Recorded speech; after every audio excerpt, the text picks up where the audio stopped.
I think a lot of us are familiar with the concept of renewing the mind.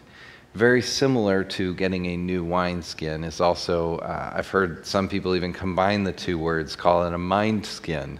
Well, that works too. And most of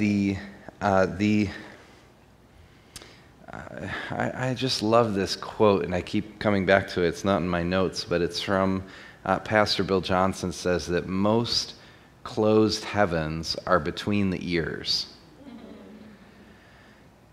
You know, it's as far as heaven goes, you know, the door is open on his side, and the door is standing open in heaven. But in Revelation it says he's knocking on the door of the church.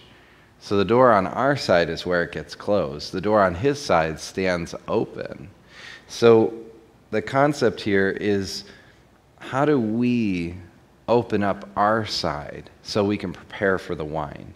How can we open up our side? And it's interesting too, because it talks about new wine skins and new wine. So both are new.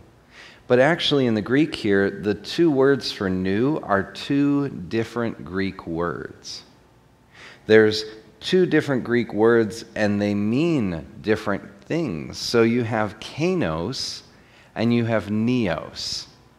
Now kainos has this meaning of new, like a prototype, like something that's never existed before. Whereas neos is new but the same. So every year there's a new car. Let's just say the Toyota Camry. That's been around for a bunch of years. And so 2015 will come and there'll be a 2015 Toyota Camry. What's different about it? Well, it might have a few new buttons, it might have a few different features, but essentially it's going to be very similar to the 2014 Toyota Camry, although they won't make that claim in their advertisement, but it will be very similar with a few improvements and adjustments that might make it worth the 25% depreciation as soon as you drive it off the lot, but not likely. So you have this concept of new but the same. It's new, but we've seen it before. We've seen it, we've seen it, we've seen it. But then you have kainos.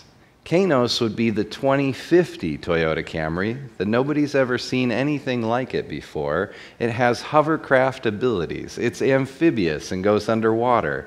You can drive it to Europe under the ocean. Like, we can start this commercial right now.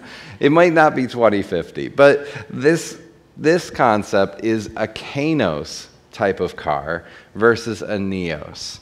New but the same versus new and never seen anything like it before. Now this passage uses both neos and kainos. The new wineskin is kainos. It's like a wineskin that's never been seen before. But the wine, which is representative of the Holy Spirit, has been seen before. The Holy Spirit is still the Holy Spirit. He might be coming to do and release something new, but he's still who he is. He's still the Holy Spirit we know. But the wineskin itself is like nothing that's ever been seen before. Now, to be more specific, I believe that Jesus is talking here about a transition, something different between the old covenant and the new covenant. Now, we get into that a lot more in first year, second semester, so you'll begin to see that more. But if you look at the context right before it, Jesus answered, "How can the guests of the bridegroom mourn while he is with them? The time will come when the bridegroom will be taken away from them, then they will fast." So he's talking about this future something, and then he launches into this transition. He starts to talk about an old wineskin not being able to hold the new wine. And I believe that that is a subtle reference, or perhaps maybe a direct reference, to the old covenant not being a sufficient container for the new wine that he's going to pour out. And if you don't prepare to be a new wineskin for the new wine, it will burst. And it's not just a simple small change like putting a patch onto your old wineskin to try to make it work, but you need a whole new wineskin for this. So Now that's a side point, and I'm not going down the New Covenant road tonight in that sense, but just store that in your brain for later.